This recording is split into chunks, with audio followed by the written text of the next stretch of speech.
Hey guys, it's Oktoberfest here. Today is Wednesday, August 28th. We are back at Great Adventure for one of the final days of summer. We are getting close to the end of daily operations, which of course means we are nearing Fright Fest, which of course is very exciting. So we're gonna go inside, check out some updates on maybe Flash, the Fright Fest, maybe stuff like that.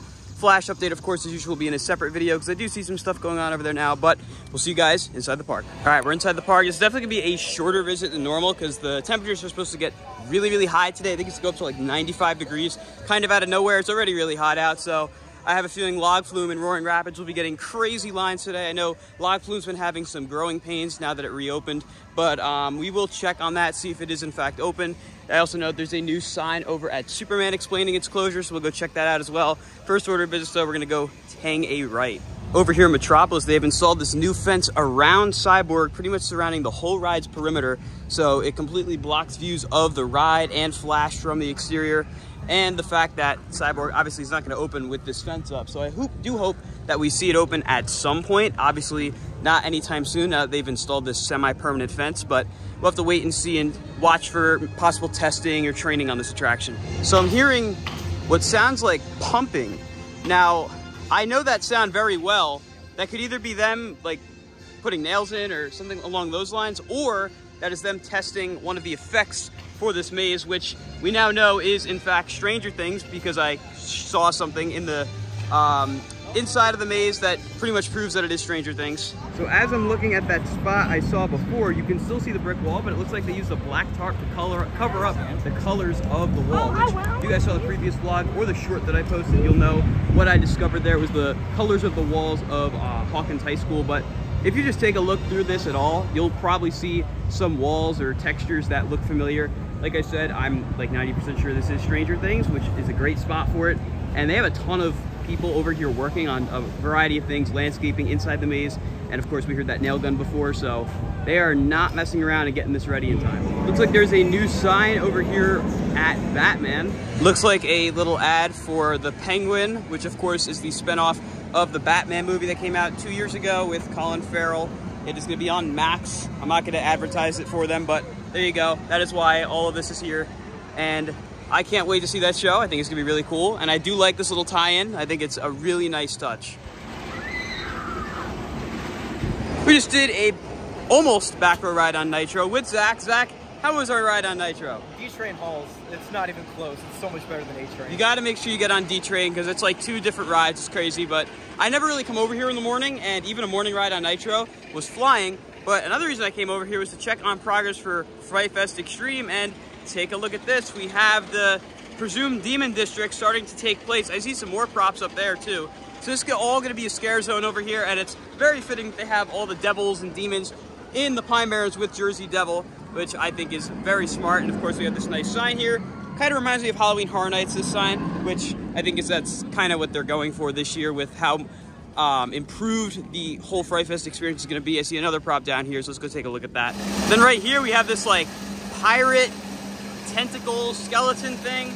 It looks sick. I don't know that I've ever seen this out for Fright Fest before. It might have been in one of the pirate areas at one point, but that is awesome. I'm sure this area, in terms of a scare zone, is going to be really, really good. I cannot wait to see what they do with this whole area because there's a lot of room to work with back here for a nice scare zone. I thought that was it, but I was mistaken. There are 3 more statues in this area. We have this one right here. This looks very much so like the Jersey Devil. That's awesome. I don't remember seeing this one, and I definitely don't remember seeing this one either. This one's massive.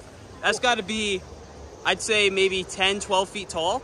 That thing is huge. And it is, in fact, the Demon District. And then down here, very, very close to Junior Thrill Seekers, is another prop. This one is pretty much a mirror image version of the other one, which just looks awesome. I am surprised, though, how close they are going to Junior Thrill Seekers with the Fright Fest stuff. They've never really gotten that close before in the past, so hopefully it doesn't cause any issues. They are just doing Fright Fest prep all over the park. Over here in this big open area by the fender benders, we have prep going on for Blood Drums. So as far as I know, the stage is gonna be a little bigger this year, and the act itself is gonna be bigger. It's still gonna be Blood Drums, but gonna be a little bit more expanded, which I'm really excited to see. So we're gonna see this take shape very quickly, it looks like. Over here by Johnny Rockets and Primos, we can see a lot of Oktoberfest prep starting. This event does start a week earlier than Fright Fest, so they have to be pretty on top of it. We already have one of the food trucks right over here. This is where they have a lot of the specialty food. And we have plenty of decor going up over here as well. A lot of the photo ops, they usually have a band over here as well playing German traditional music and stuff of that nature. Along the Flash Pass and Pass Holder Services building, you can also see they have Oktoberfest stuff up. Here's a sign just like what they had over there for Fright Fest Extreme, and there's this massive archway down there by the Six Flags bus starting to be erected. Not sure if that's gonna be for one of the Fright Fest zones or if it's gonna be for Oktoberfest. Probably Oktoberfest, judging off its placement, but that's gonna be really, really cool. It's huge. We can already see some of the props over here as well, and there's the other side of the archway, so this is definitely for Oktoberfest. And last year, they had a couple temporary little shops go up right over here for Oktoberfest, and they kind of blocked off that pathway right there. So I'm curious if they're gonna do that again, or if they're just gonna use what used to be Villains Cafe, then was Villains Snacks, and now it's just nothing. I do know that they have the Villains Cafe and Snacks signs backstage, but if I had to guess, they might just be saving this for Fright Fest so that they can, not Fright Fest, Oktoberfest, that way they can just kind of reskin it really easily and not have to bring in any extra buildings. And it looks like Oktoberfest has a sponsor this year, that being Cash App. Since we found the rare time where Harley Quinn has basically no line, I think we're gonna go give it a ride. There's some Fright Fest props over there behind Joker. A lot of stuff that kind of looks piratey, so analyze that as you will.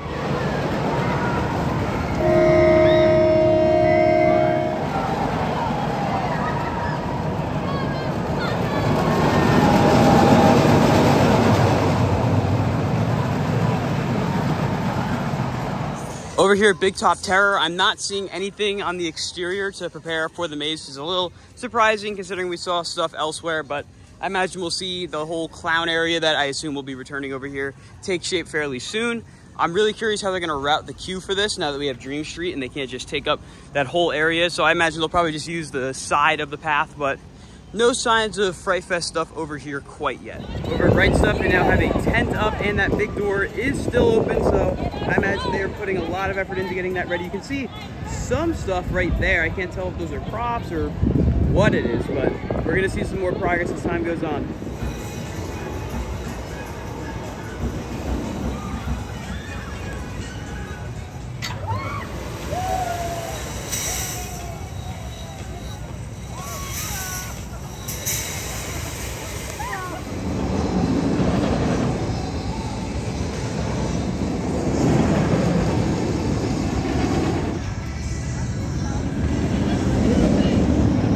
Over here at Superman, there's a new sign. Superman is currently closed as we work with our outside utility company partners on recent upgrades to their facilities and then the typical messaging. So there's some issues with Superman that I imagine should be worked out soon, hopefully. I'm not sure if it will be back for Fright Fest. We're gonna have to wait and see. Was gonna ride Lantern, but it's got a bit of a line. I am trying to ride it as much as I can though, because I definitely don't ride it enough, and I highly recommend you guys give it a second chance if you haven't already, or if you don't like the ride, come ride it again, give it a second chance, because it really is a great ride. Over here at the Watering Hole, which is the drink/snack stop shop that's been closed for a little while now, they did add some Fright Fest decor to the exterior. You can see caution, do not enter, dead end, all this fun stuff around. I do hope it reopens for Fright Fest, because when you come past this point, there's nowhere to get food or drinks, because the ones down there haven't been open in a really long time, so hopefully that changes. It's kind of hard to see, but King Dakar, for the first time in a really long time, has all 4 trains in the station. That has not been the case for a really long time. They're not running all 4 yet, obviously, though I do imagine, knowing how Cedar Fair likes to operate, come maybe next year, I would not be surprised at all if they return to all 4 stations being open. Of course, there's a lot of staffing that comes with that as well, so we're gonna have to watch and see what happens there, but they are all in here. Teal is back, orange, dark blue, green, they're all here. Over here at the Dippin' Dots stand by El Toro, they now have a "we apologize, this location is closed" sign, so I imagine it will be opening for Fright Fest. Over here at the Trick or Treat maze, you can just barely see a little bit of theming hanging from that doorway right there. I imagine we're gonna continue to see more props pop up over here at this maze as we are getting close. Can't really see too much inside there over the fence, but now we're gonna pivot over to Texas Chainsaw Massacre. Trying to look around this van here, you can see they are continuing to progress on that building. Looks like they're not far off from the Stranger Things maze over in Movie Town, but we are gonna see some more props start popping up. Like, we're probably not gonna be able to really see anything inside the mazes too well, other than the little sneak peeks we've had. Even though there's no line for Toro, I'm gonna skip it for now. I need to get something to eat, something to drink. So we're gonna venture all the way around here to try to find something. As I said, Mine Train, definitely not opening today. Looks like Log Flume must have just reopened because they're sending a bunch of empty logs, but there is quite the line. Then over here, across from Wicked Saloon, they've turned this little bar area into Spook Easy with a backdrop for Fright Fest. So over here next to Giant Wheel, where Flashbang Brass and all that usually is, I didn't notice this, but the Mirror Maze has new facades on both sides, and it is set up for Fright Fest Extreme. So like I said, there is something going where the Mirror Maze is. It hasn't been announced yet.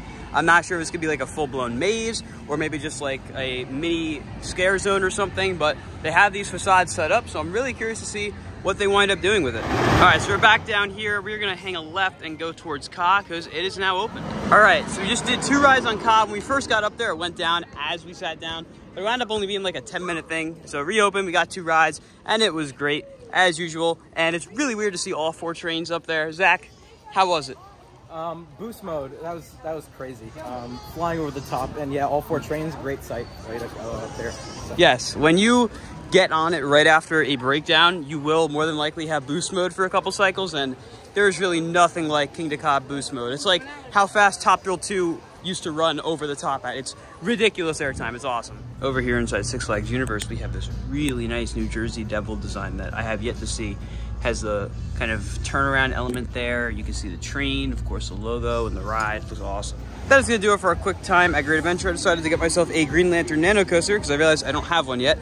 But like I said, it wasn't going to be a long visit. Mainly came in here to get some updates on what's going on because I'm not sure when the next time I'll be back here is. But still had some good rides. Did not ride Toro. It was the first time I've done that in a very long time. But got on Ka, Nitro, Harley Quinn. It was a good day overall, Zach.